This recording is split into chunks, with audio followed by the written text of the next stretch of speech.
day begins. In these moments, the mind settles and the heart speaks.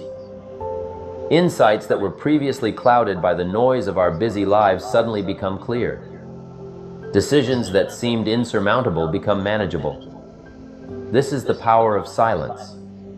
Moreover, silence fosters creativity. In the quiet, the mind is free to wander, to explore, to imagine without the constraints of noise and distraction. New ideas can take root and flourish. Many of the world's greatest thinkers and creators have attributed their most profound insights to moments of silence and solitude. In these moments, the boundaries of possibility expand and the extraordinary becomes attainable. Silence also teaches us the value of patience. In a world that demands instant gratification, silence reminds us that some things require time to unfold. It teaches us to wait, to listen. This patience is a vital component of personal growth. It allows us to approach life with a sense of calm and composure, to respond rather than react to the world around us as we navigate the journey of personal growth. Let us not underestimate the power of silence. Let us carve out moments in our day to disconnect from the noise, to connect with ourselves. In these moments of stillness, let us listen to the wisdom that silence offers. Let us embrace the quiet, not as a void to be filled, but as a space to be explored. In the heat of conflict, where emotions run high and words often fly unchecked, silence can be a powerful tool.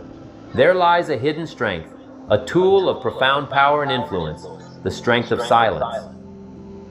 In our journey through life, we encounter moments of disagreement, of tension, of opposing viewpoints. It is in these moments that the choice of silence, far from being a sign of weakness, reveals itself as a fortress of self-control and wisdom. Picture yourself in the midst of a heated argument. Voices rise, words become weapons, and the gap of understanding widens. Now, imagine choosing silence in this storm. This silence is not a surrender, but a strategic pause, a moment to collect your thoughts, to calm your emotions, to see beyond the immediate chaos.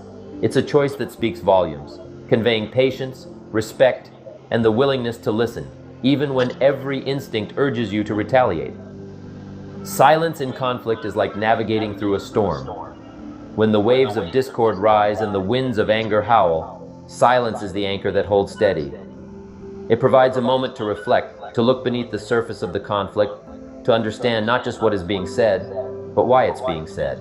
In this understanding lies the path to resolution. This isn't to say that silence is about avoidance or denial.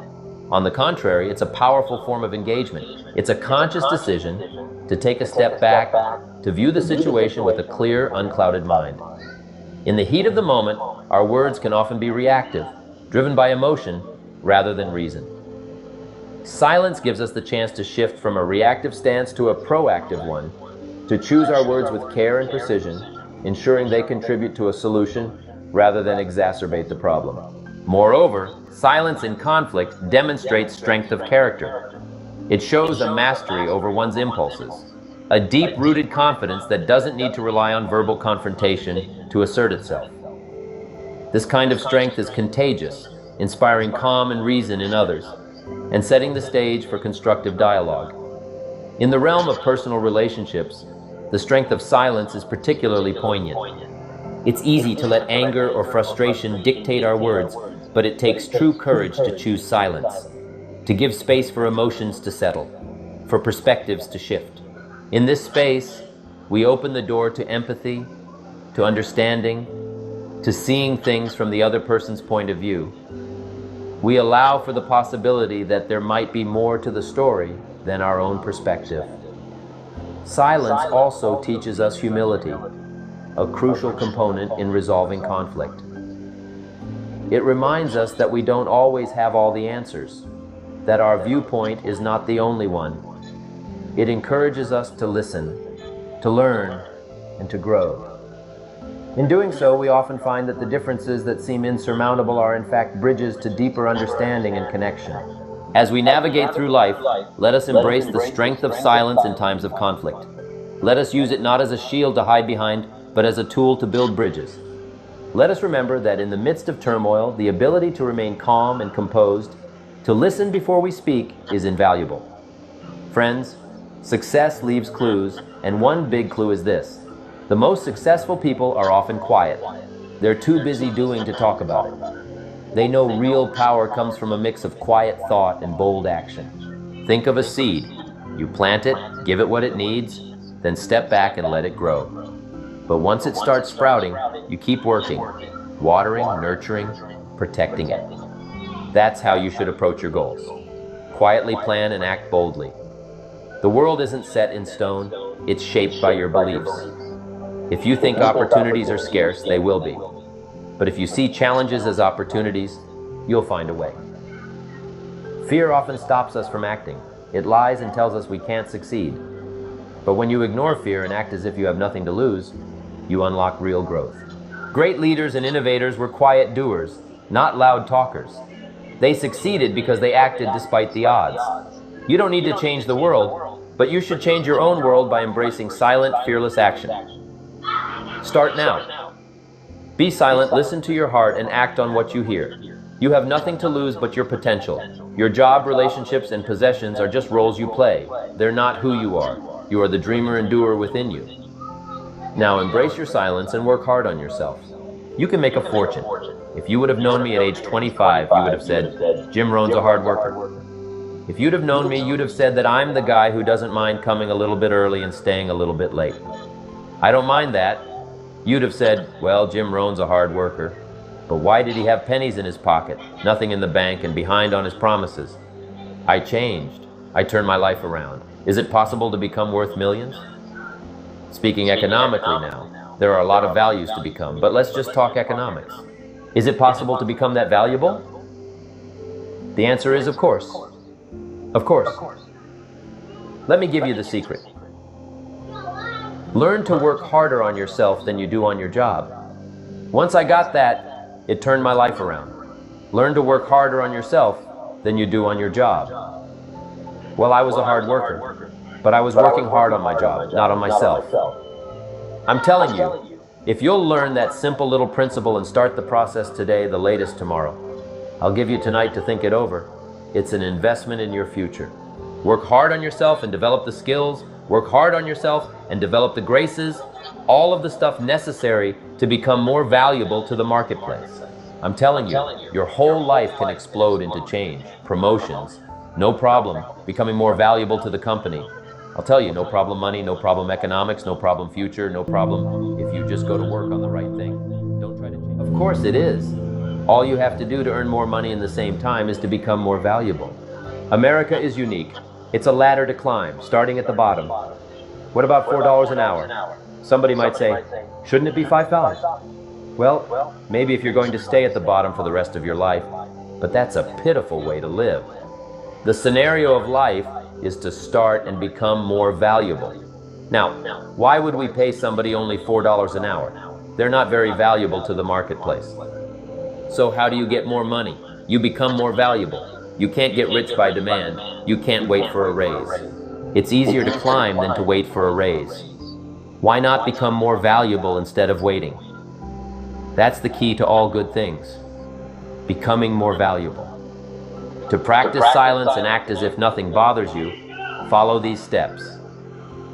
Find small silences. In our noisy world, carve out brief moments of quiet.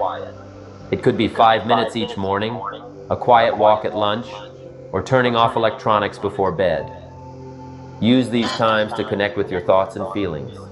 This silence helps you gain clarity and hear your true desires. Take small, bold actions. Start with small acts of courage.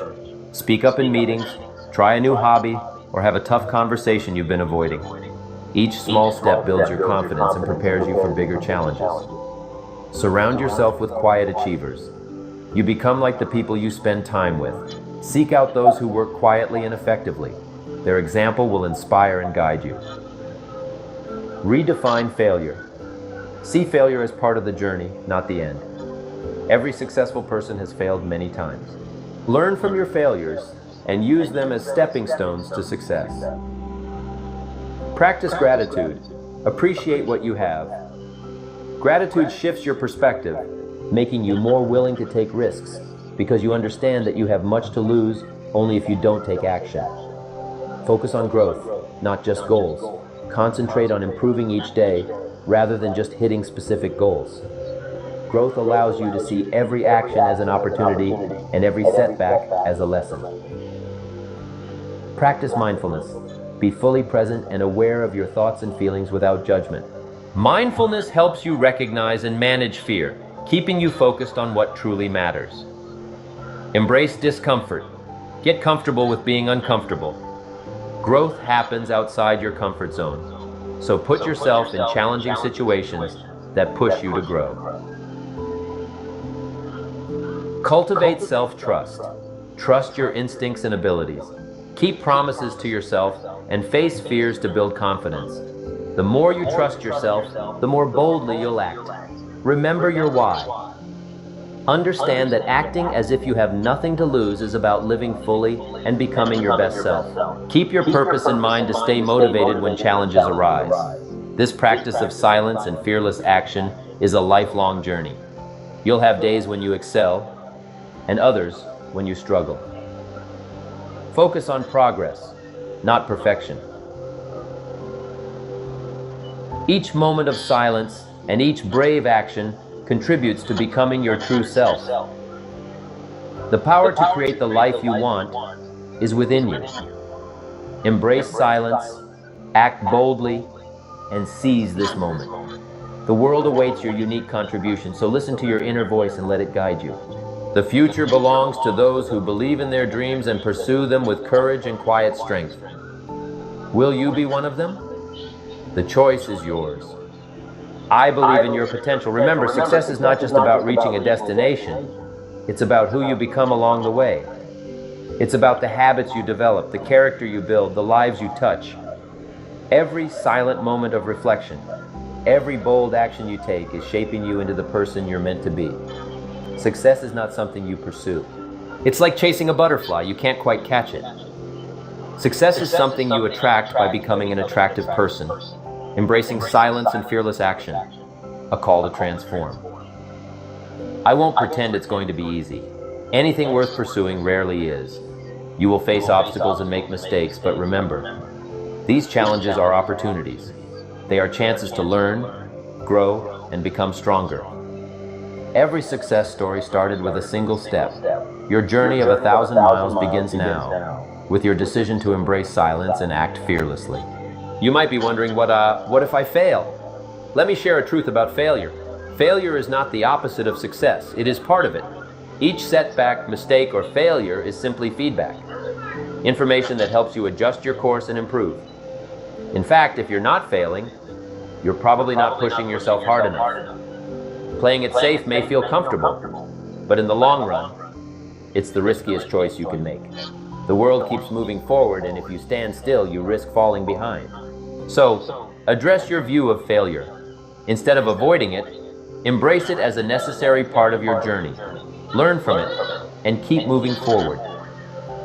Feeling fear is natural when we tackle something significant, but it's in these moments that we must find the courage to push ahead.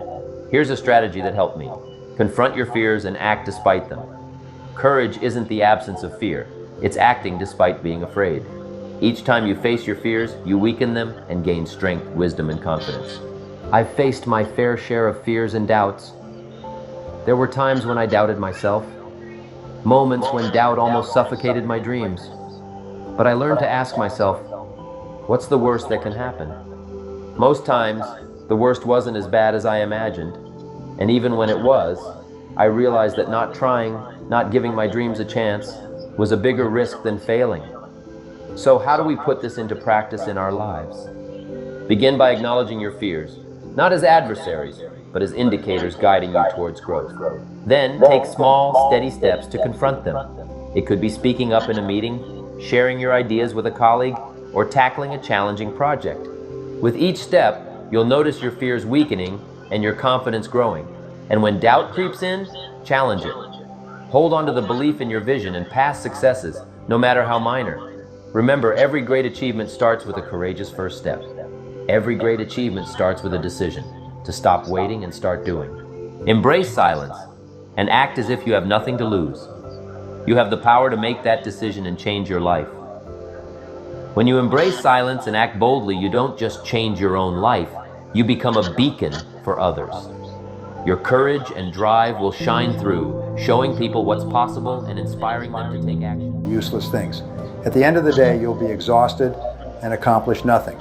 The most powerful tool in the world is you, a pen, and a piece of paper. This is the greatest wealth creator in the world. The second C is the C of competence. The C of competence is very simple. You can only earn a lot of money if you're very good at what you do. One of the most important things you do is break down your work into skills. You say, what are the most important skills I need to have to be successful? Recruiting is a very important skill. Training is an important skill. Managing and motivating are important skills. Leading and supervising are important skills. So what you do is think, what are the skills that I will need to be in the top 10% of my field?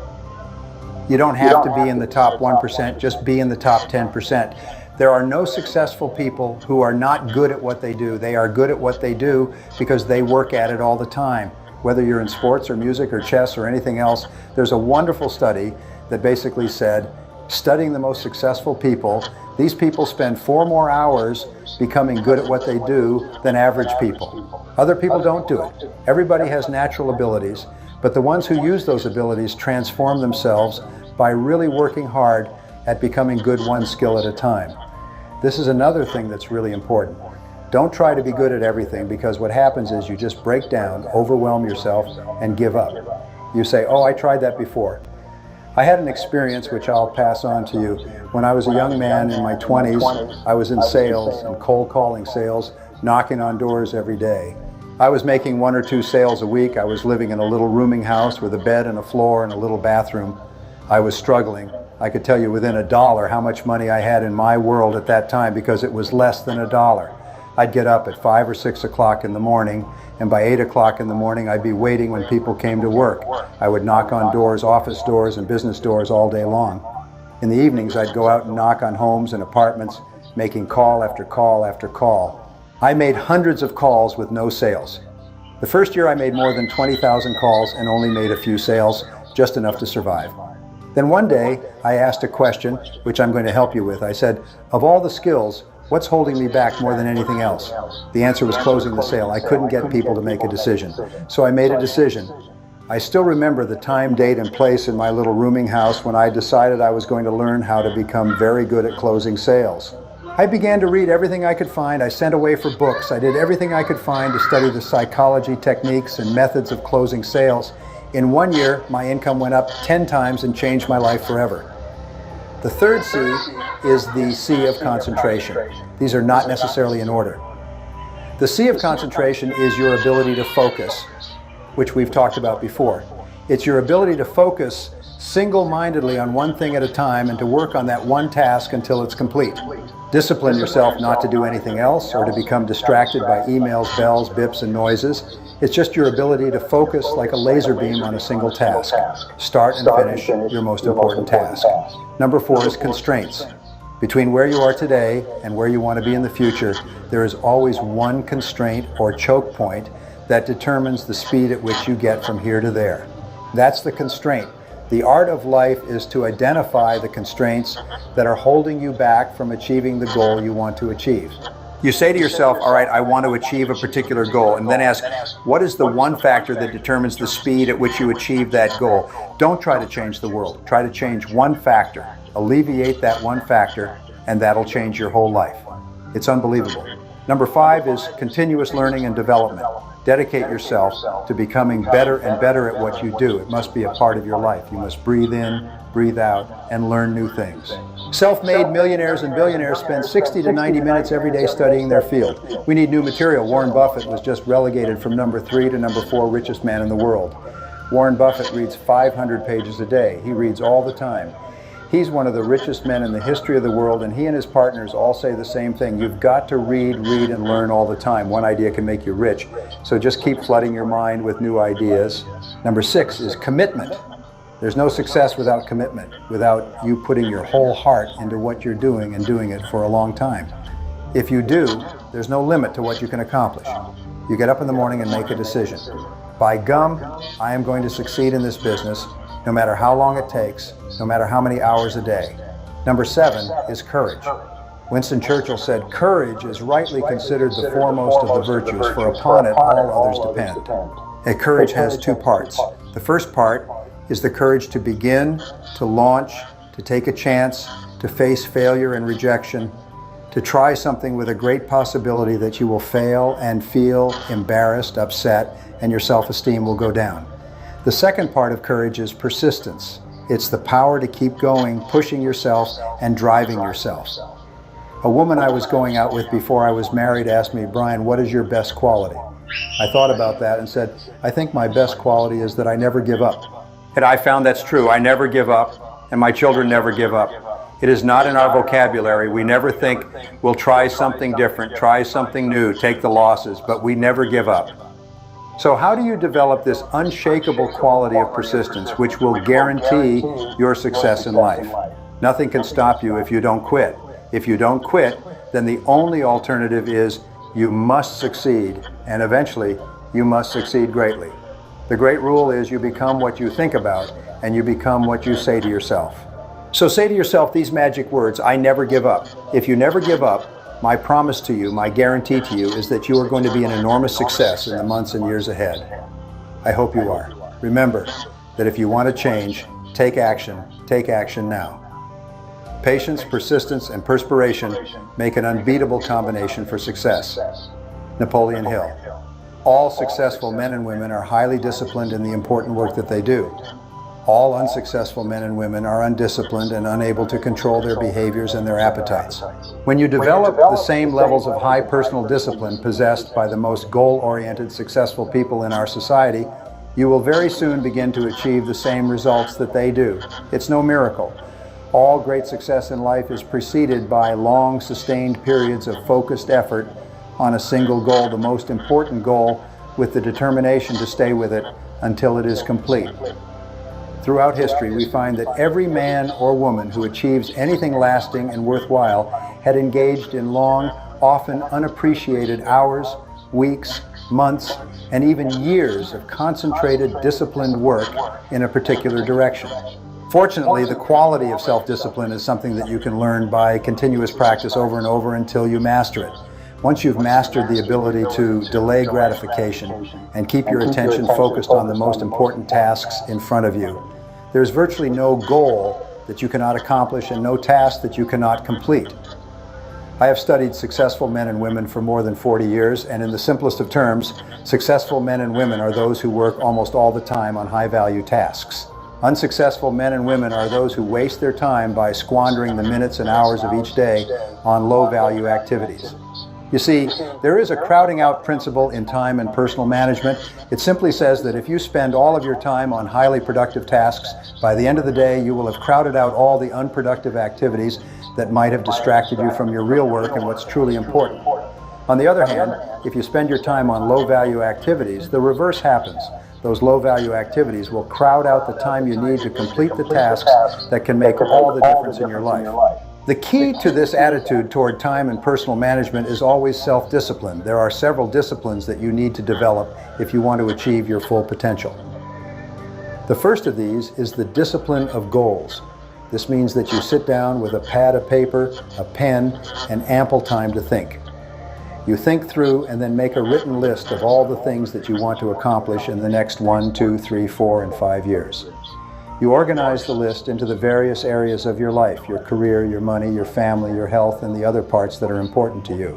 Interestingly enough, if you can be clear about your goals and write them down, there's nothing that can stop you from achieving them. But if you're not clear, that means that you haven't written them down. There's nothing that can help you. You set priorities among your goals and rewrite your list so that your most important goals are at the top. You then take a separate sheet of paper and make a list of all the things that you can think of doing right now to move you toward the attainment of your most important goals. Fully 97% of adult Americans are trying to live their lives without clear, specific written goals. This is the same as setting off across an unknown country without a roadmap. You may get somewhere eventually, but it will take you much longer, and it's far more likely that you will get lost and waste an enormous amount of time than if you planned your trip carefully with a roadmap and full information about the future terrain before you started out. The second discipline you need to develop for success is the discipline of planning. Many people think that they are too busy to plan or they don't give themselves enough time to plan. You will save 10 minutes in execution for every minute that you invest in planning. You will get a 1,000% return on your time investment by taking the time to think through in advance what you are going to do in the hours and days ahead. Churchill said, "Courage is rightly considered the foremost of the virtues, for upon it all others depend." You need large amounts of self-discipline to deal courageously with all the fear-inducing events of your life. The fact is that everyone is afraid, and usually of many things. This is normal and natural. Often fear is necessary to preserve life, prevent injury, and guard against financial mistakes. So, if everyone is afraid, what is the difference between the brave person and the coward? The only difference is that the brave person disciplines himself to confront, deal with, and act in spite of the fear. In contrast, the coward allows himself to be dominated and controlled by the fear. Someone once said that with regard to warfare, although it applies to any situation, the difference between the hero and the coward is that the hero sticks in there 5 minutes longer. Fortunately, all fears are learned. No one is born with fears. Fears can therefore be unlearned by practicing self-discipline repeatedly with regard to fear until it goes away. By affirming, repeat the words, "I can do it," emphatically whenever you feel afraid for any reason. You can cancel the feeling of "I can't." Every time you repeat the words, "I can do it," with conviction, you override your fear and increase your confidence. By repeating this affirmation over and over again, you can eventually build your courage and confidence to the point where you are unafraid. Today, in a world where an infinite number of distractions are just a few clicks or swipes away on a smartphone, staying focused at work is more challenging than ever before. Follow these 5 useful tips if you would like to become more focused and productive. Chapter 1. Limit online interruptions. When used correctly, the internet can be an incredibly powerful tool in the workplace. However, it can also become a bottomless pit of distractions that drain your time minute by minute. With so many jobs requiring you to spend part of your day working online, simply unplugging your Wi-Fi isn't an option for many people. But when you can, it is incredibly beneficial to unplug and focus solely on the task at hand. Simply muting your notifications and closing out your windows for a period each day can go a long way toward boosting your focus and productivity. If going offline isn't an option for you, consider using add-ons that block social media sites and other time-wasting sites. 2. Create a designated time for meetings. Meetings and conferences are obviously an important part of the workday for many professionals. If you've ever been focused on completing a task only to have your motivation and productivity derailed by a meeting, then you know how disruptive these meetings can be. Since meetings can tend to interrupt focus and progress, it's much better to schedule all of your meetings at a designated time rather than allowing them to continually interrupt your work at random intervals throughout the day. Similar to blocking off time for meetings, a third focus tip is to schedule daily focus hours. It really takes time to get into a groove of focusing all of your attention and effort on a single task. In many cases, you won't start doing your best work on a task until you have had the chance to sit down and focus on it for an extended period. This means that even one interruption to your progress can force you to start the process of honing in on a task and getting into the most productive groove all over again. In the same way that meetings are able to interrupt focus, anything that draws your attention away from your work or even a brief period of time can end up having a serious impact on your productivity. Scheduling daily focus hours, where you isolate yourself entirely from distractions and focus only on a single important task, can be a powerful way to ensure that you're able to get into the flow of your work and produce results without interruption. 3. Set time limits for tasks. Few things are more motivating than a deadline, even when you set the deadline for yourself. Simply placing a limit on how long it should take you to complete a task can provide you with a sense of urgency and give the task a feeling of importance that you might not have otherwise felt about the task at hand. 4. Take short breaks. Taking breaks from work to improve your focus and productivity may sound counterintuitive. It is true that breaks can interrupt your progress just like a meeting or other distractions might. However, when scheduled properly, short breaks from work can provide you with a mental refresh that allows you to reset your focus and approach the task again with a renewed sense of motivation. Few people can work an entire 8 hours without stopping and be expected to do their best work the entire way. You can certainly force yourself to power through without taking any breaks, but doing so often causes more harm than good. Rather than spending so much time focused on a task that your mind begins to tire or grow bored, schedule short breaks throughout the day to re-energize and reset your focus. These breaks can be as simple as a quick walk outside for a breath of fresh air or a trip to the water cooler for a cup of water. Just a few minutes away from work is typically all that is required to hit the mental reset button. Well, there is no real limit to how much better a person who really commits to getting better can get. Just try to be the best you can be. Never cease trying to be the best you can be. That's in your power. Because you are the architect of your destiny. You are the master of your fate. Every person is unique, with a combination of talents and inclinations that makes them different from anyone else. Finding the special situation that can most benefit from your unique capabilities is key to making your greatest contribution and enjoying the greatest rewards, both tangible and intangible. In every study of success and self-confidence, in every situation where a person enjoys high levels of self-esteem, self-respect, and personal pride, we find that they all have one thing in common, and that one thing is that each achieving man or woman is in the right place at the right time, doing exactly the work that he or she is uniquely qualified to do. Not only are these people the happiest and highest performing men and women in our society, but you personally will never be truly happy and truly satisfied until you take your rightful place among them. As Emerson said, "The power which resides in man is new in nature, and none but he knows what that is which he can do, nor does he know until he has tried." Thomas Edison said, "If we all did the things we are capable of doing, we would literally astound ourselves." Within you right now is the power to do things you never dreamed possible, and this power becomes available to you just as soon as you can change your beliefs.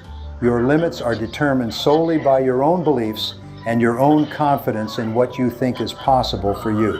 Visualize and think about yourself as you would ideally like to be, not just as you are. A good technique for building self-confidence is the use of positive visualization. The more emotion with which you visualize, the faster the visualization will emerge in your reality. There are 4 parts of visualization that you can learn and practice to assure that you use this incredible power to its best advantage all the days of your life. The first aspect of visualization is called frequency.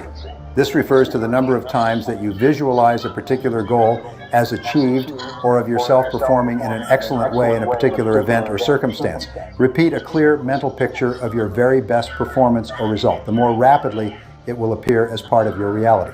The second element of visualization is the duration of the mental image. It's the length of time that you can hold the picture in your mind each time you replay it. When you deeply relax, you can often hold a mental picture of yourself performing at your best for several seconds and then longer for several minutes. The longer you can hold your mental picture, the more deeply it will be impressed into your subconscious mind, and the more rapidly it will express itself in your subsequent performance. The third element of visualization is vividness. There seems to be a direct relationship between how clearly you can see your desired goal or result in your mind and how quickly it comes into your reality. This element of visualization is what explains the powers of the law of attraction and the law of correspondence. The vividness of your desire directly determines how quickly it materializes in the world around you.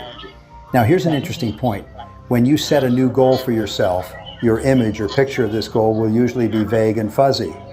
But the more often you write it and review it and repeat it mentally, the clearer it becomes for you. Eventually, it becomes crystal clear.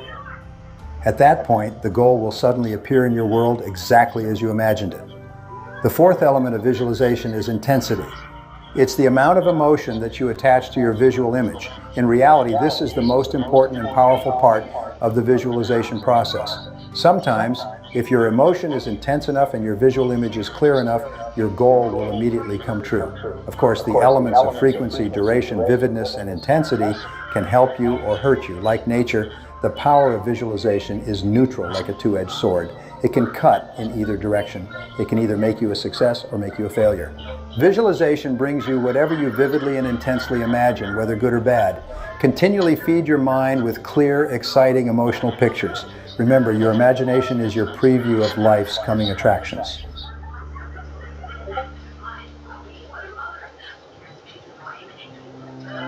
Tonight we have as our subject the sin against the Holy Spirit. Undoubtedly you have heard unnumbered concepts of this statement from Scripture.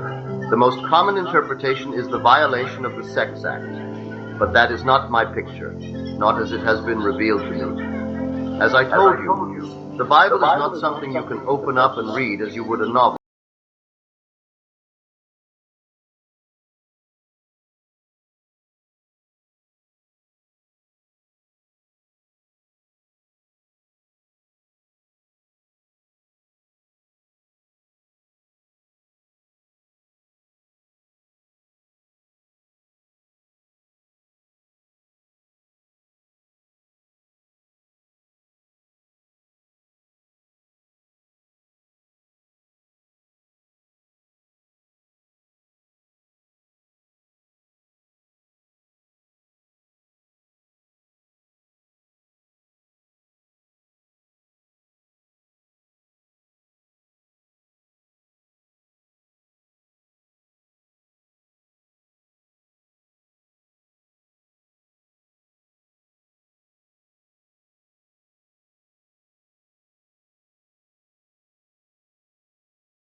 And that is the crux of the whole thing. Man is free, and because he is free, he need not say what he should say. So he will teach you in that very hour what you ought to say. First of all, you must understand what a synagogue is. It is a gathering, a community called by Jehovah. We think a synagogue is built with human hands, but the synagogue in the true sense of the word is a place of worship, a place of instruction. And the only worship in the synagogue is the reading of Scripture, the Word of God. That little word, no getting down and saying prayers. And they read from the book, from the law of God clearly, and they gave the sense so that the people understood the readings. Nehemiah 8:8. Here, for almost 2,000 years, in the most populous of our Christian denominations, they read it in Latin, in a tongue not understood by anyone in the congregation. We are warned to read from the book, the law of God clearly, and they gave sense, so that the people understood the readings. Were I in France and spoke only English, I could not go to any church and hear anyone who read to me in French. You would have to read to me in the English tongue and with understanding, that I may understand. Here is the word of God. But if I understood some other tongue, read it to me in that tongue. Read it with the sense so that I may understand it. This is the story all over the world. We will take one little passage and we do not understand it and we criticize others. It has nothing to do with things taking place in the outer world. It is all about you. Before we go into this statement, let me show you the difference between Jesus and the Christ, for the whole thing is about the Christ, God clearly, and so that the connection between Jesus and the Christ is not that of a historical figure and some metaphysical entity, but that of a visible history condensed into a few years, and the history that is continuously unfolded throughout the ages, a history that is known as the history of salvation.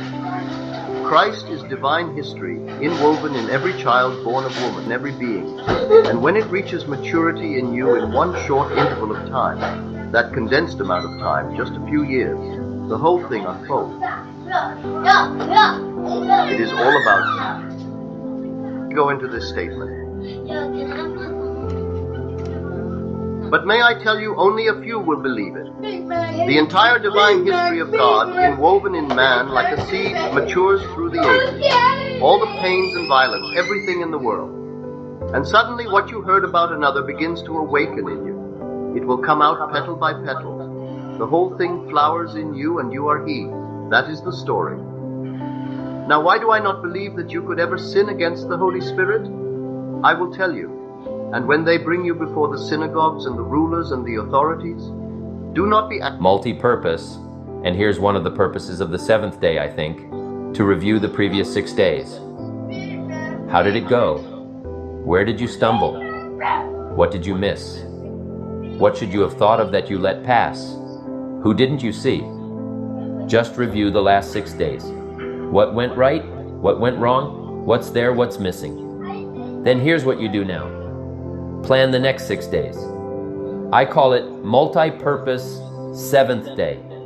Reflect, go back over, then design, plan, refine, and deposit the experience of the past 6 days into the adventure and activity of the next 6 days. It is automatic.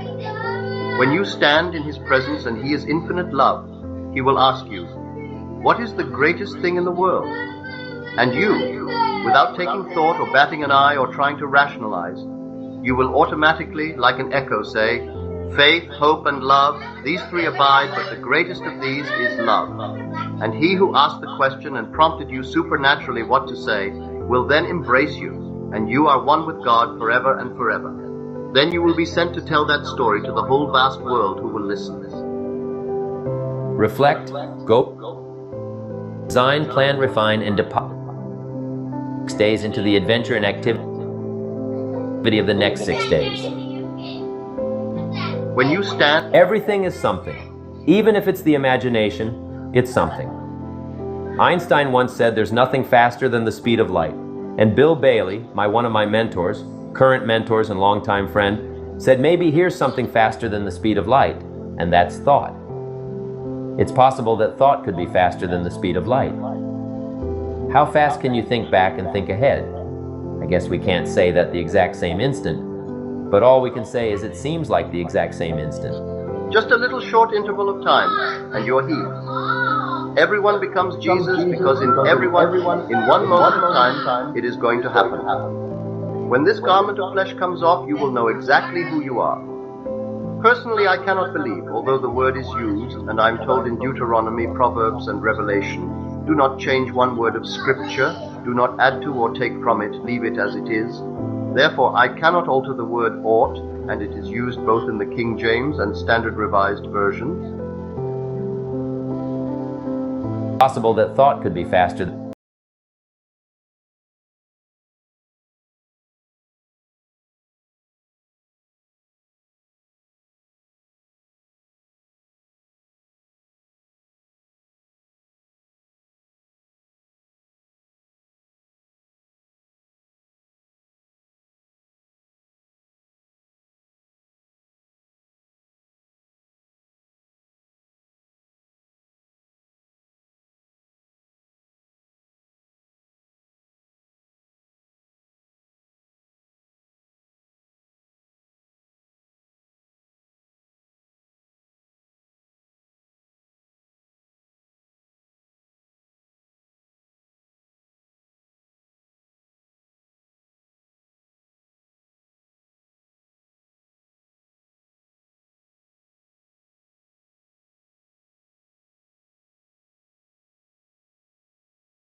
Develop these 5 abilities in your personal development quest to be the best you can be and produce all you can, far more than you need for yourself and your family.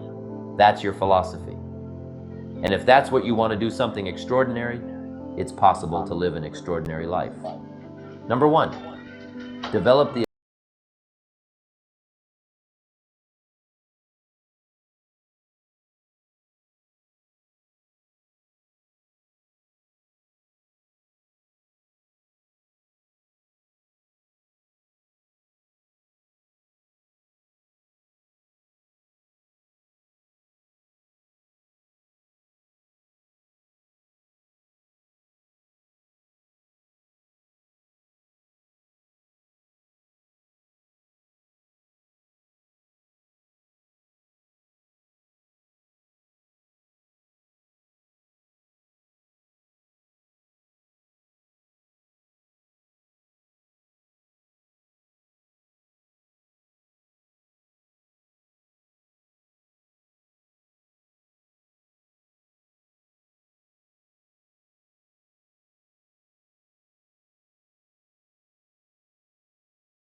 sad things make you sad. Let happy things make you happy. Don't shrug off always those times of bitterness that come and sadness that comes. And your heart is struck like a bullet hits it. I'm not saying give in to it. I'm saying let it affect you, because that's part of the drama. The old prophet said there's a time to laugh and there's a time to cry. And then it said, be so sophisticated that you learn to laugh with those who laugh and also learn to cry with those that cry. Allow yourself to be touched, moved by the drama, be touched by good ideas, be touched by opportunity, be touched by someone's unique little sentence that might cause you to open your eyes to see things you never saw before. The next ability is to develop the ability to reflect. Part of this is in the challenge when you go home, not to just put these notes away, but to get them out. Maybe fairly often over the next 30 days, 60 days, 90 days, just to review the notes, to drive the ideas a little deeper, but to come up with a little more refinement. And if you go back over these notes, I promise you, there is something you will discover that you just didn't have the time to discover while you were taking the notes. Because in taking notes, you're working as hard as I am, right? Taking the notes, trying to listen, trying to decide what to write down, how to compose it in a small sentence. If I've, said a long sentence, how to edit it as you go. That's why review is so important. Go back over it again. Go back over it again. Here's what I call it.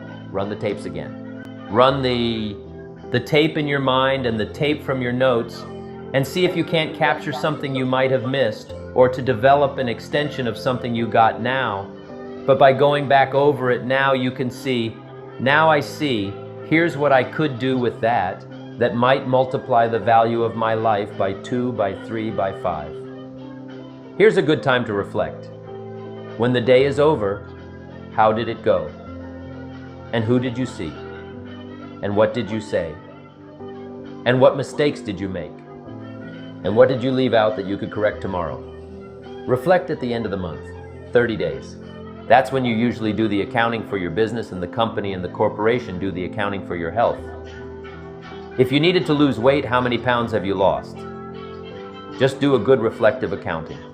I'm trying to do a little study now on the value of the seventh day. Here's another thought to consider on the value of the seventh day. It says labor for the sixth, and the seventh is a special day.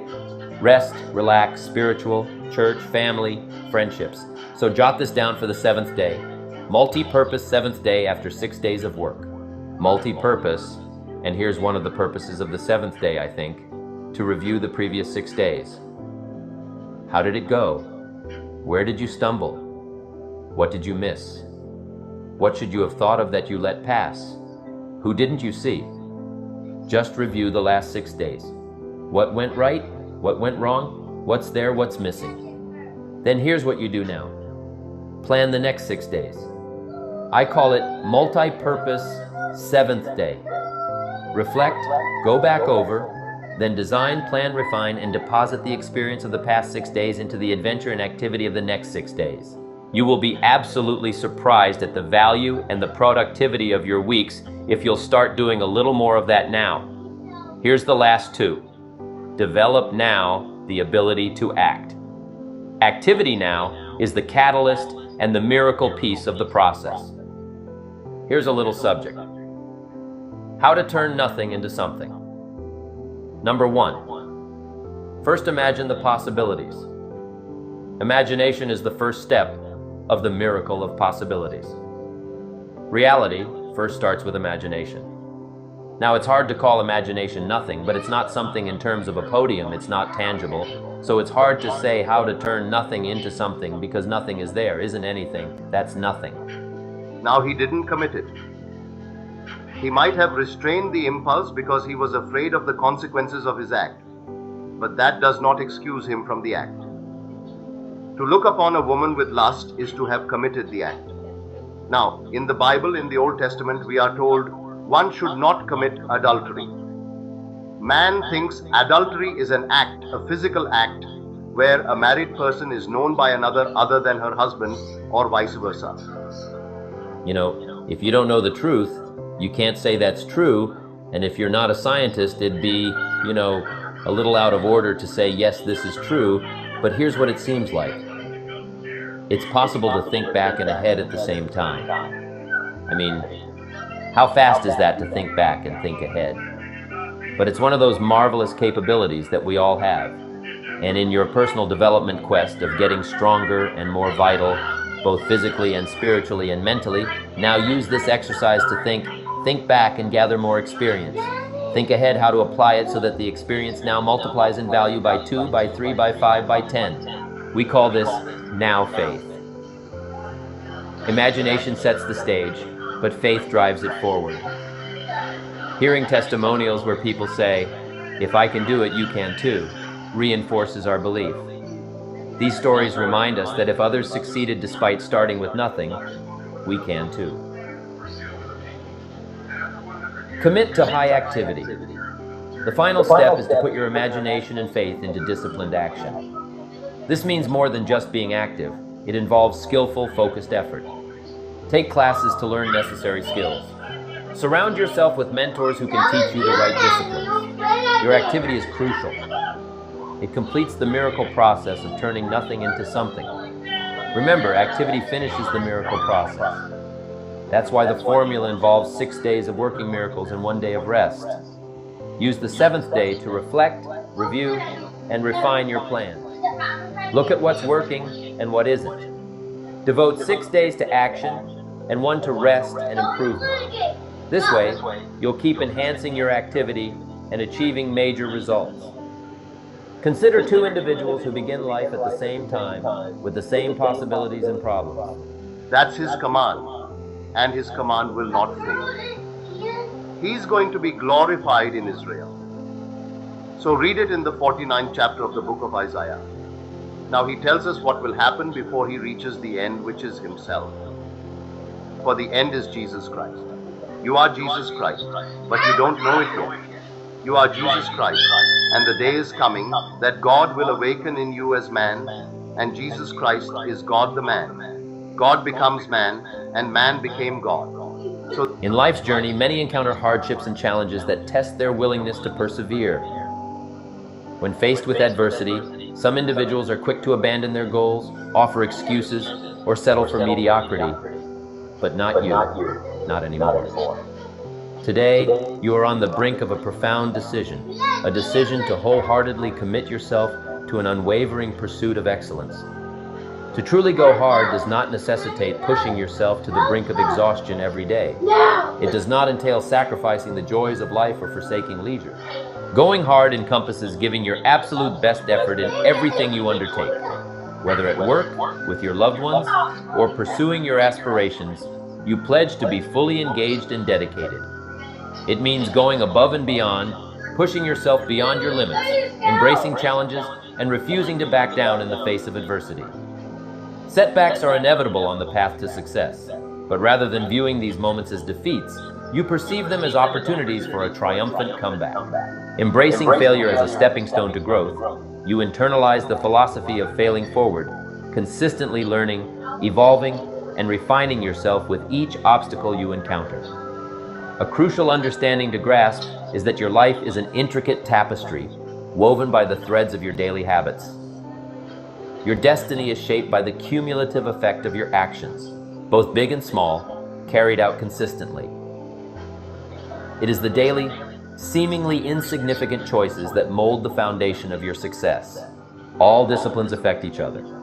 In fact, there's a good philosophical phrase: everything affects everything else, nothing stands alone. Don't be naive and think, well, this doesn't matter. I'm telling you, everything matters. There are some things that matter more than others, but there isn't anything that doesn't matter. We all pity the person who says, this is the only area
I wouldn't answer. If you said Jesus Christ, I might be curious, but I would not think you mean me.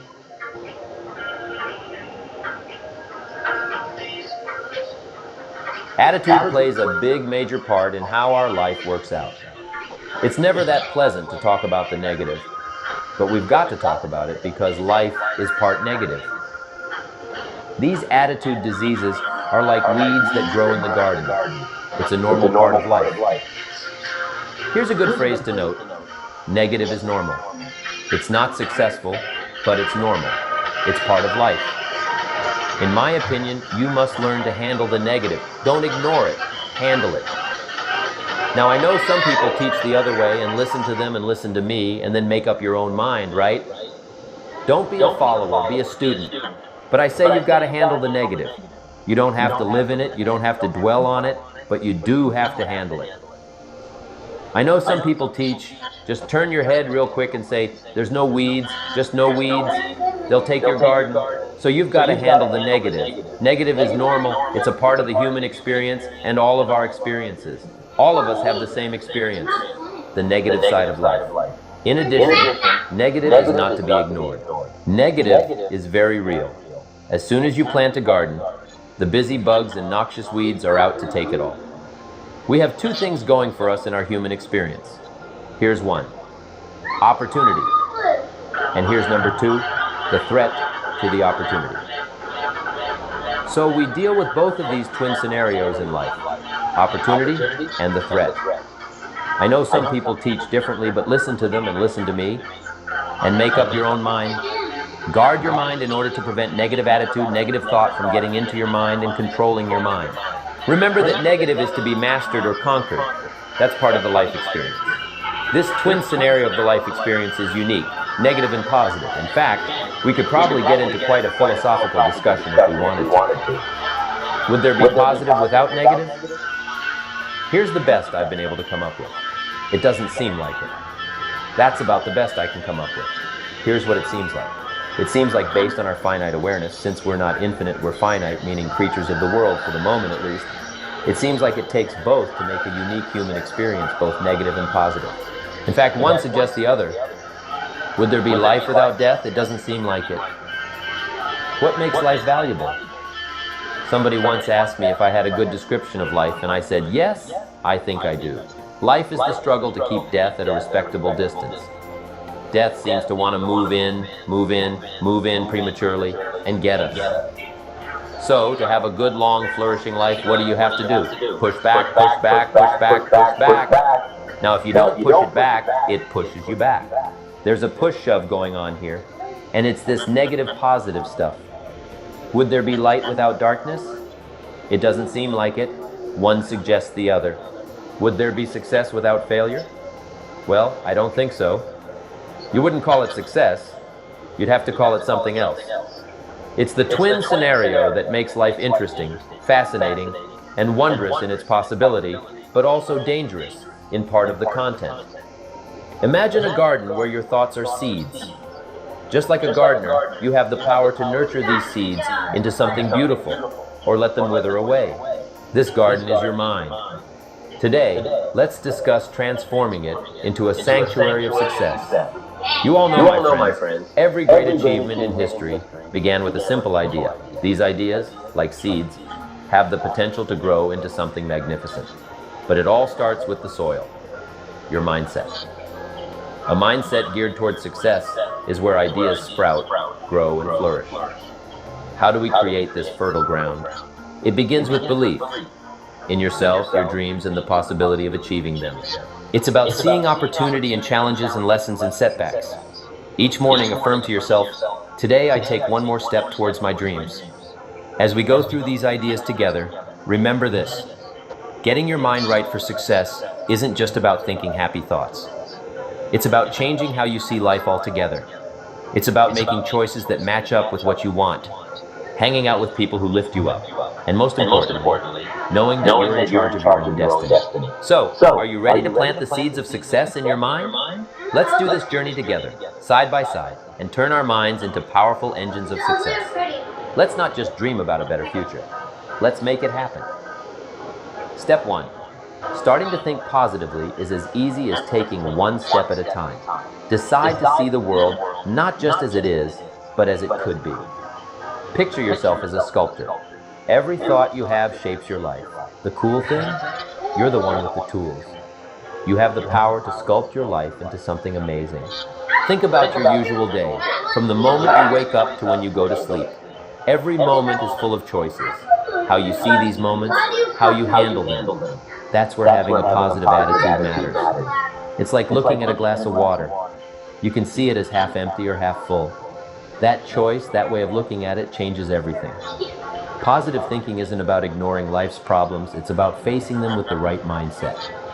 When you come across a challenge, you can let it beat you, or you can see it as a chance to get stronger.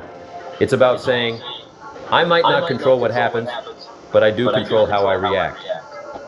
That's what a positive mindset is all about.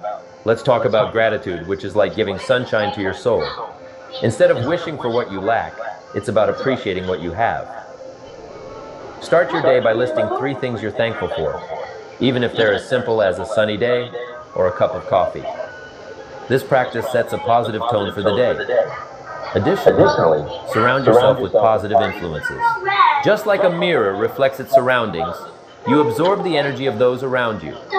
So choose people who uplift and inspire you, as their positivity will help shape your mindset. Having a positive mindset also means being kind to yourself. The words you say to yourself matter a lot. Instead of criticizing yourself, be compassionate. Replace doubt with belief. When you change how you talk to yourself, you change your life. Remember, developing a positive mindset is a journey, not a destination. It's something you work on every day, like taking care of a garden. Just like a garden needs water and sunlight, your mindset needs nurturing. Throughout your day, try to notice when you start thinking negatively. Pause, take a deep breath, and shift your thoughts to positivity. It's like building a muscle. The more you practice, the stronger it gets. It's also about finding something good in tough situations. Life throws challenges at everyone. But in every challenge, there's an opportunity for something positive. Look for that opportunity. Maybe a setback teaches you something important, or a difficult time shows you how strong you are. These moments shape who you are and make you stronger. Visualize your goals and dreams, shaping reality with belief. Patience is key in this journey. Acknowledging setbacks is part of growth. Spread positivity with kindness, knowing it uplifts both others and yourself. Cultivate a positive mindset, the cornerstone of success, with each positive thought. Persist in sculpting your life into the masterpiece you envisioned, for success lies in your hands and thoughts. Step 2. Let's focus on the light of positivity, guiding us towards embracing learning and growth.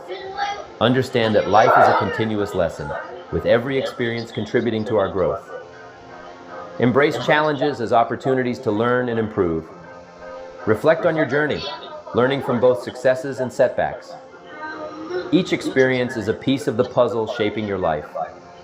Ask yourself, what can I learn from this, And use these lessons to steer your path towards success. Remember, growth involves both action and reflection, guiding you towards a future aligned with your aspirations. Remember to value the people around us. Each person holds unique wisdom and lessons that can enrich our journey to success. Listening to their stories and experiences adds valuable insights to our path. However, personal growth is not solely reliant on external sources. It's also about self-discovery. It involves asking tough questions, being honest with ourselves, and recognizing our strengths and weaknesses. Self-awareness is crucial for growth. Moreover, let's celebrate every victory, no matter how small. Acknowledging our achievements keeps us motivated and reminds us of our progress. Learning and growing means being able to adapt to change. It's about staying open to new ideas and opportunities, and not letting change overwhelm us. Just like tending to a growing tree, we need to be patient with our own growth. Every effort we make brings us closer to our goals. Embracing learning and growth is like being a student of life, staying curious, open-minded, and resilient. Success isn't a straight path, it's full of twists and turns. So let's keep moving forward, ready to learn from every experience and embrace every challenge. That's how we become the successful people we want to be. In step 3, let's talk about setting goals and picturing success. It's about making a plan for our dreams, using what we've learned and grown. Setting goals is like making a map, and visualizing success is like having a compass to guide you. So let's use what we know and take this important step towards success. Setting goals is essential because they provide direction and purpose.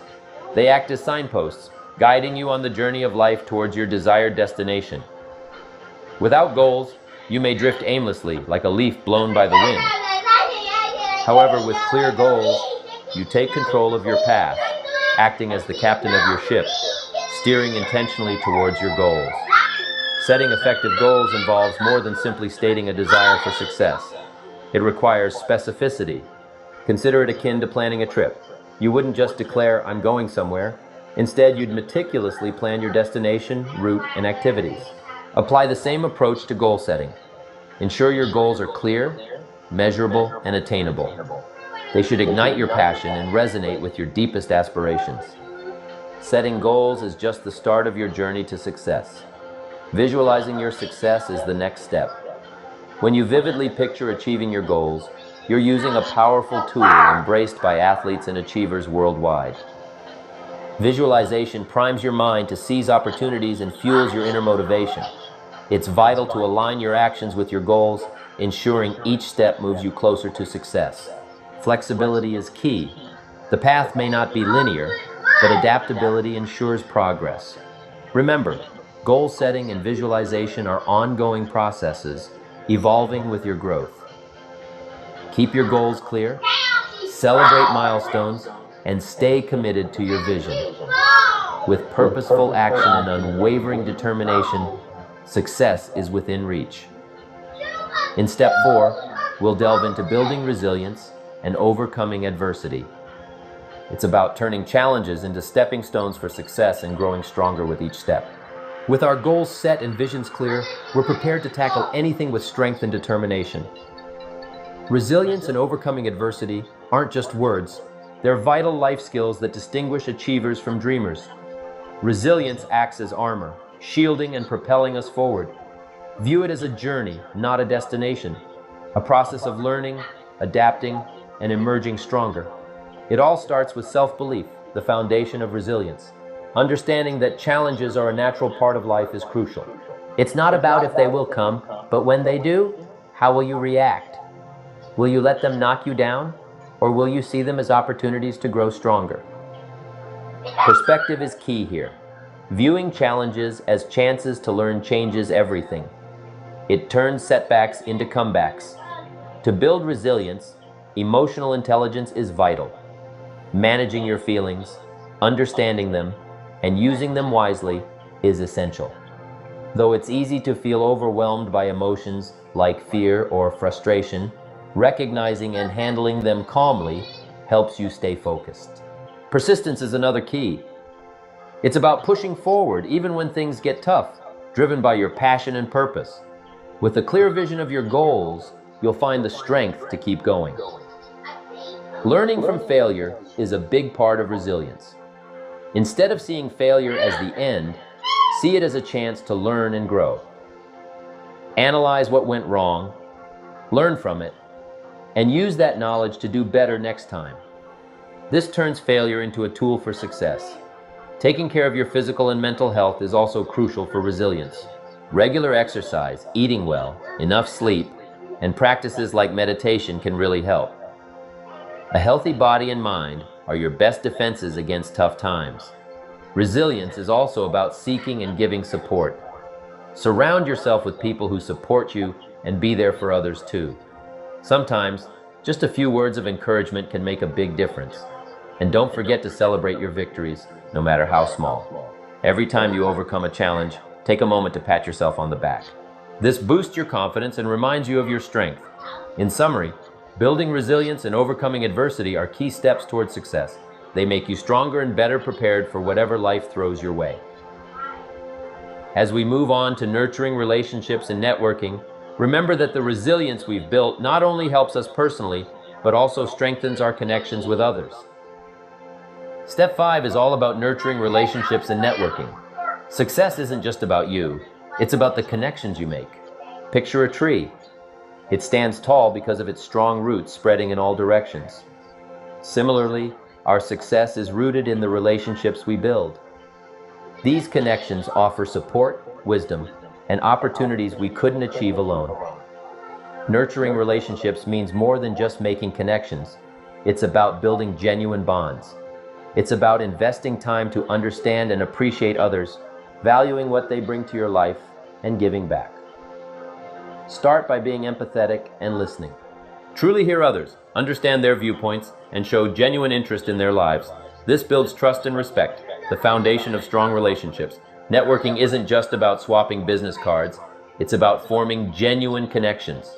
It's finding common ground, sharing ideas, and embracing different perspectives. These connections open doors to opportunities and collaborations. Giving back in relationships is vital. It's about supporting others without expecting anything in return. From offering advice to making introductions, helping others builds a strong community. Choose your connections wisely. Surround yourself with positive influences who inspire and challenge you. Quality matters more than quantity. Authenticity is key. Be yourself, and you'll attract those who appreciate your honesty and transparency. Continuously nurturing relationships is vital, much like tending a garden. It involves staying connected, checking in, and being there when needed, showing that you value the bond. Networking and building relationships push you to grow personally. They encourage you to step beyond your comfort zone, meet diverse people, and explore new ideas, enriching both your personal and professional life. Patience is key in networking. Meaningful connections take time to develop, akin to nurturing a seed into a flourishing plant. Over time, these bonds become invaluable assets. While technology aids networking, personal interaction remains unmatched. Social media connects globally, but face-to-face encounters forge deeper connections that virtual platforms can't replicate. Let's also emphasize the importance of diversity in our relationships and networks. Engaging with people from different backgrounds, industries, and cultures broadens our worldview. It challenges our assumptions, introduces us to fresh ideas, and sparks creativity. Embracing diversity enriches our relationships, offering a wealth of knowledge and perspectives. As we nurture these relationships, let's maintain balance. It's vital to strike a healthy equilibrium between our professional and personal lives. Relationships should enrich our lives, not consume them. Setting boundaries and taking time for ourselves ensures a well-rounded life, leading to more fulfilling connections and success. Additionally, remember that relationships thrive on reciprocity. Being generous with our time, knowledge, and resources fosters a cycle of mutual benefit. Success often relies on teamwork, with our support network lifting us higher and offering invaluable guidance and encouragement. In essence, nurturing relationships and networking form the bedrock of a supportive community, fostering learning and growth. Cherish these connections as they guide us through life's twists and turns, offering illumination, guidance, and reminders of our shared humanity. Remember, the value of your network lies not in quantity, but in the quality of connections forged through shared moments of triumph and struggle, and in the exchange of wisdom and encouragement. As you nurture these relationships, you'll discover they not only guide you towards your goals, but also enrich your journey with joy, learning, and shared experiences. As we conclude our exploration of this vital element, let's move forward with a renewed appreciation for the people in our lives. Let's continue to cultivate these relationships with care, understanding that each person adds a unique color to the canvas of our journey. Together, with this rich tapestry of connections, we are better equipped to face challenges, seize opportunities, and turn our dreams into reality.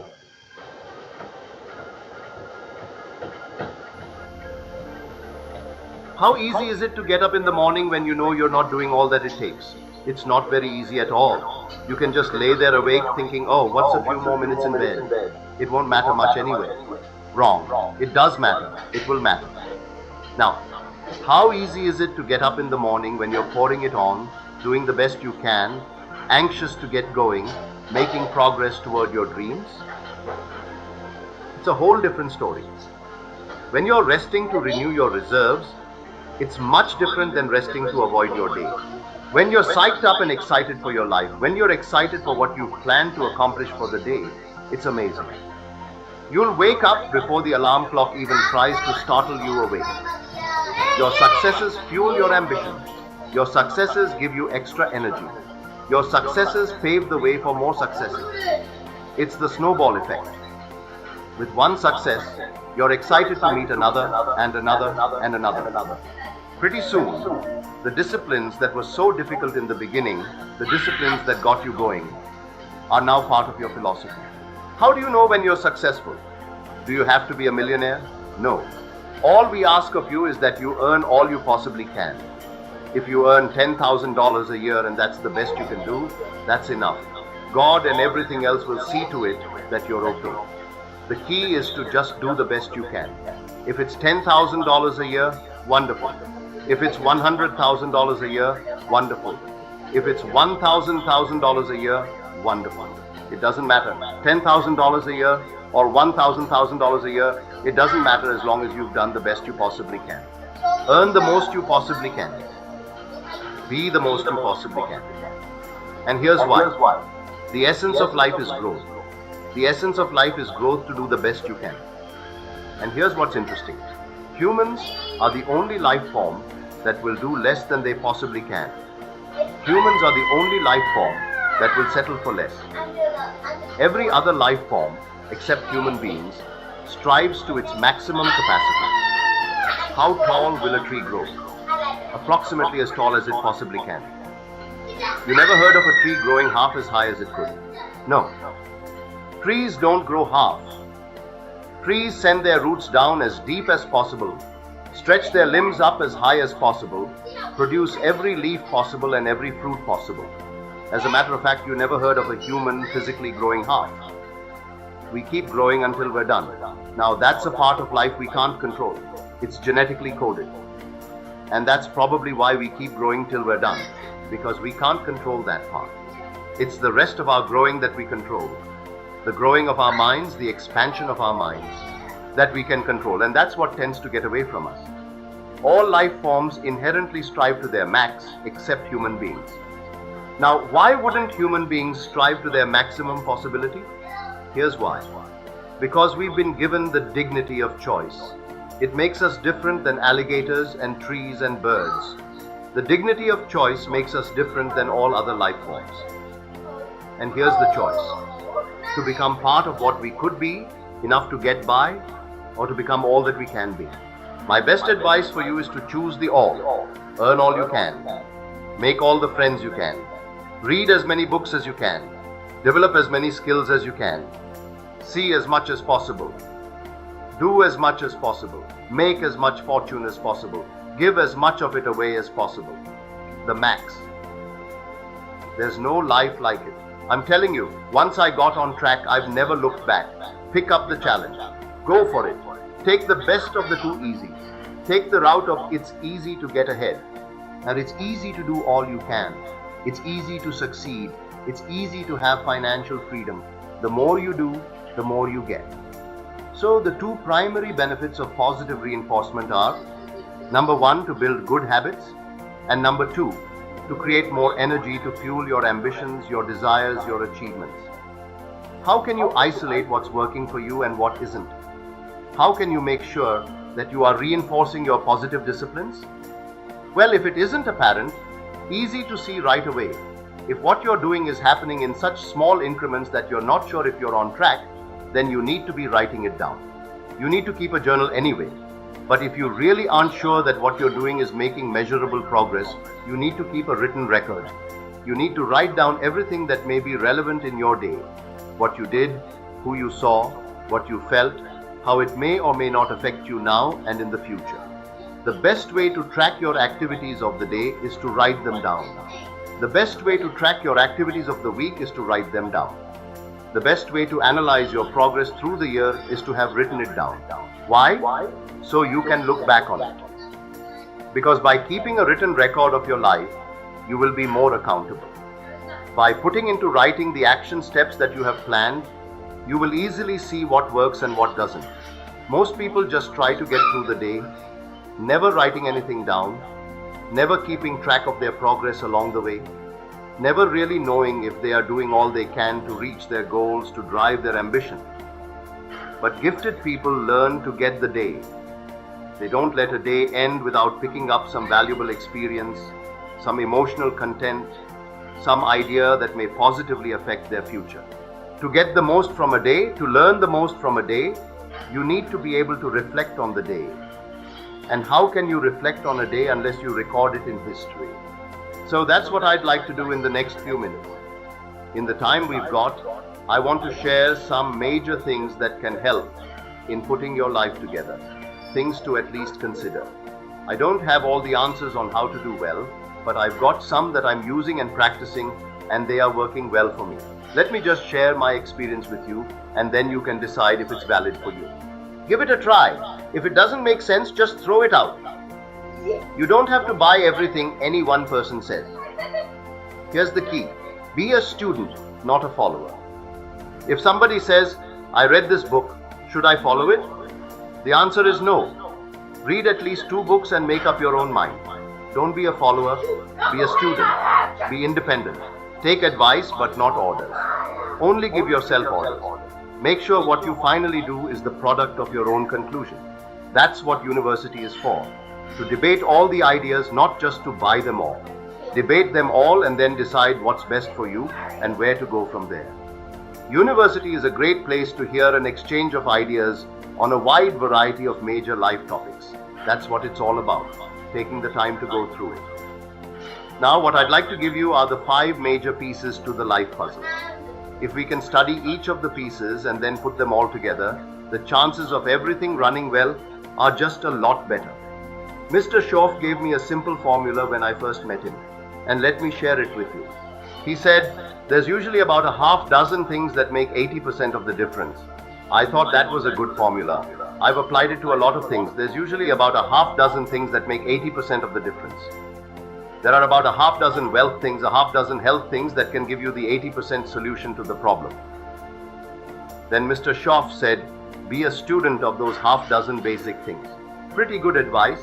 Success is not about doing extraordinary things. Success is about doing ordinary things extraordinarily well. So if you just learn to do key things well, learn to speak well, poor people can talk and rich people can talk. It looks like rich people talk better. It's just learning a skill with a high degree of precision. Learning to speak is called survival. Learning to speak well is called success. We can speak well enough to survive, or we can speak extra well enough to succeed. So let me give you what I think are fundamental pieces to life, and we'll take it from there. Here's the first one. Philosophy. It's a pretty well-known word on a university campus. Philosophy, in very simple terms, is simply what you know, and what you know greatly affects how your life works out. We might also add that what you don't know greatly affects how your life works out. The idea you miss could be the missing number in trying to put the numbers in the lock. So what you don't know will hurt you. To correct an old cliche, ignorance is not bliss. It's important to know. It's important to get the information. Now we do something very important with what we know. We weigh it. That's another good word. Weigh. In our leadership series, we teach aspiring entrepreneurs to weigh everything before they do it, before they buy it, before they try it. Make sure you weigh it. Everything you get ready to do, you've got to decide whether it's major or minor, and you don't want to give minor things major time. You don't want to give something insignificant, significant amounts of your energy. So we simply use the phrase weigh before you pay. Sophisticated people learn to weigh everything. What we all need is a good set of mental scales to weigh everything. What if you got information and your mental scales were off? Insignificant things to you were significant? Wouldn't that be a major handicap for the rest of your life? When you weighed something, important things weighed as unimportant, we would call that a great handicap. So it's very important to weigh everything properly. And that's the reason for sermons and songs and lyrics and lectures and seminars and conversations and professors and teachers. It's one of the reasons why we converse with each other. We debate and we think about, ponder, perceive and weigh to try to find out where the values are. You don't want to proceed and give big chunks of your life to something that's insignificant. Okay, so we get information, we weigh it, then we come to conclusions. These are just some keywords, conclusions about values. Big question informing your life. Where are the values? What is important? What should weigh heavily on my mind? What should I give significant time, significant energy, and significant money to? This is all part of our thinking process. Shroff told me that poor thinking habits keep most people poor, not poor working habits. Most people work hard, but they don't think hard. They don't use their minds to perceive where the values are, so they waste time. It's easy to spend big chunks of your life on insignificant things unless you weigh them better. Our mind and thinking are major pieces of the life puzzle. What you think about, the knowledge you acquire, how you weigh it, the conclusions you come to, and the values you perceive. If you really want to help someone change their life, you have to start by changing their mind, changing their philosophy and how they think. Some might say motivation is enough, but it isn't. If someone is an idiot and you motivate him, you just get a motivated idiot. That's not what it takes. It's very easy to make errors in judgment. Even after people are out of school, they should read at least 1 or 2 books a week. When you get a job, it's easy to let that slide and not keep up the learning process. But if you don't keep learning, your values become fuzzy. You start spending major effort on minor things. For example, if someone spends their book money on donuts, in 10 years, they might have bought 2 tons of donuts and only 2 books, mostly with pictures. They wonder why their life isn't working well. The reason is, after they got out of school, they didn't keep up the flow of ideas that refine their business decisions and conclusions. You must keep up the learning curve even after school to avoid errors in judgment. Most people wind up average at age 40 instead of rich due to errors in judgment about money. What would you suggest a 15-year-old do with their money to be rich by 40? They need a good plan. Early errors with money can lead to a mediocre life instead of a rich one. Small amounts matter the most. If you don't manage $10 well, you'll make errors with larger amounts too. It's essential to have a good plan when the amounts are small. Errors are easy to make, easy not to notice, and easy to miscalculate. Life is accumulative. Errors accumulate into what we don't get, and wise decisions accumulate into what we do get. Correcting errors early is crucial. Mr. Shroff caught me at age 25 and started asking me tough questions. He asked how long I'd been working. I said 6 years, starting when I was 19. He then asked how much money I'd saved and invested in those 6 years. I said none. He asked, who sold you on that plan? 6 years is enough time to check if you have a good financial philosophy. The time to catch errors is early.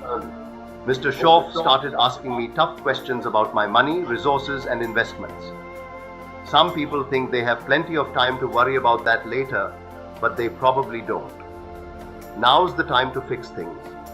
When you hear good information, start applying it immediately. We are teaching kids a good wealth philosophy starting at age 15, which can make them wealthy by age 40 or 45 at the latest. Start doing wise things with your resources as soon as you get better information. You can't act on what you don't know, but the key is to keep learning so that good ideas keep coming to you, allowing you to make wiser decisions. Philosophy is where it all begins.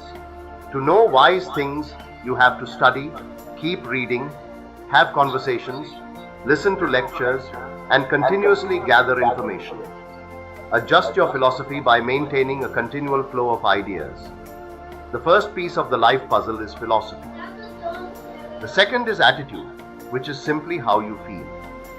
Philosophy sets the sail of your life, and attitude takes you there. There are many ways to feel. You can feel good or bad. Consider this attitude. If this is all they pay, I'm not coming early, and I'm not staying late. Such an attitude, if maintained, would greatly affect your life. Contrast it with another attitude. No matter what they pay, I always come early and stay late to invest in my own future. Attitude is a matter of choice, and to make wise choices, we need educated attitudes. Emotions must go to school to learn where the values are. Attitude is determined by how you feel about various aspects of life. The past. Your attitude toward the past influences you. Some people carry the burdens of the past like a weight instead of using the past as a learning tool. The future. Facing the future is crucial. You can approach it with anticipation or apprehension. Many people are apprehensive because they've adopted someone else's negative view of the future. Without a well-designed personal future, it's easy to be swayed by others' pessimism. To have a confident and successful life, you need to have a positive attitude toward the past and a well-designed view of the future. If you don't feel good about the future, you'll take uncertain steps. Having goals and a clear vision of your future helps you take confident steps every day. Design the future. Where do you want to go? What do you want to do? What do you want to be? What do you want to see? What do you want to have? What do you want to share? Even if it all changes 12 months from now, the key is to start making a list now.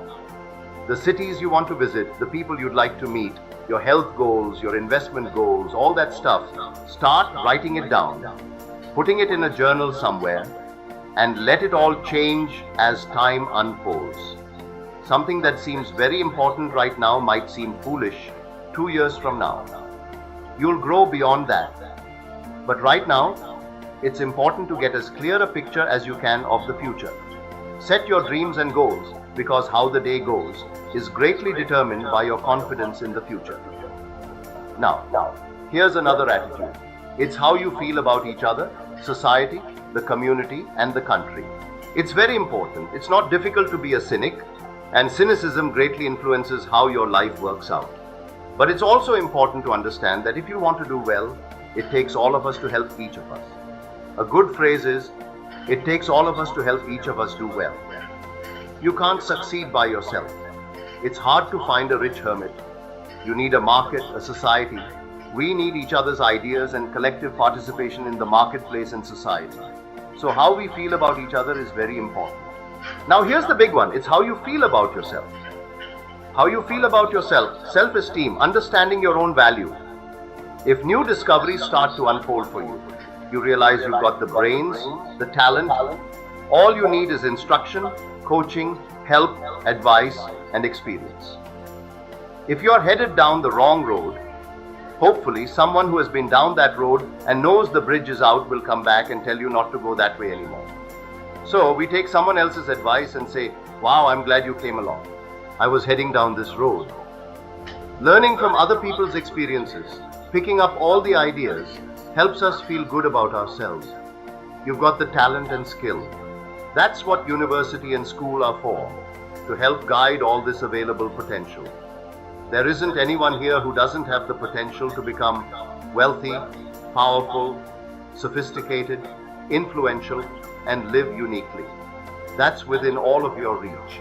Some people live unfortunate lives of tragedy and despair, but that's not the case here. You've become part of the few percentage points that have the unusual gift of association, awareness, and exposure to the best the country has to offer. Here you are at a well-known university with all the chances and opportunities within your reach. With your brains, potential, power, drive, and incentives, there's no telling what miracles you can achieve and what unique things you can accomplish. You'll look back on these days and say, those were good days that exposed me to ideas, philosophies, and people, and gave me chances and opportunities to become someone unique. But everyone here has the potential. You have to feel that and think well about yourself. Now, self-esteem primarily comes from engaging in the disciplines that lead to value. We don't lack potential, but to bring value from potential, we need the disciplines. One of the major reasons we don't feel good about ourselves is neglecting to engage in the necessary disciplines. If you keep letting yourself off the hook, you'll never feel good about yourself. To counter this, adopt the ant philosophy. Do your best and gather all you can, just like ants who don't settle for half. Doing your best boosts self-esteem. Attitude is crucial in the 5 pieces of the life puzzle. First is philosophy, then attitude. Philosophy and attitude determine activity. Activity is what you do. Success requires action. You have to do it. God has designed that the major value of our life is left to our own mental genius. You must decide what you want to become and then go do it by engaging in the disciplines. How hard should you work to be successful? The Old Testament suggests 6 days of activity and 1 day of rest, a 6-1 ratio. Some may argue for a different balance, but you must decide what's right for you. Don't rest too long because we live in a push-shove world, full of conflict between good and evil, health and sickness. Make rest a necessity, not an objective. The goal of life is to accomplish and grow, to test the limits of your abilities. When you work, work hard. When you play, play fully. Do your best in all activities. If you do your best, whatever the result is acceptable. Don't settle for less than your best. Doing less than you can sets up all kinds of problems and diminishes self-esteem. The ultimate victory is doing the best you can. Philosophy, attitude, and activity lead to results. The challenge of life is to make measurable progress in reasonable time. Don't be unreasonable with time, but also don't take too long. Make demands on yourself for results.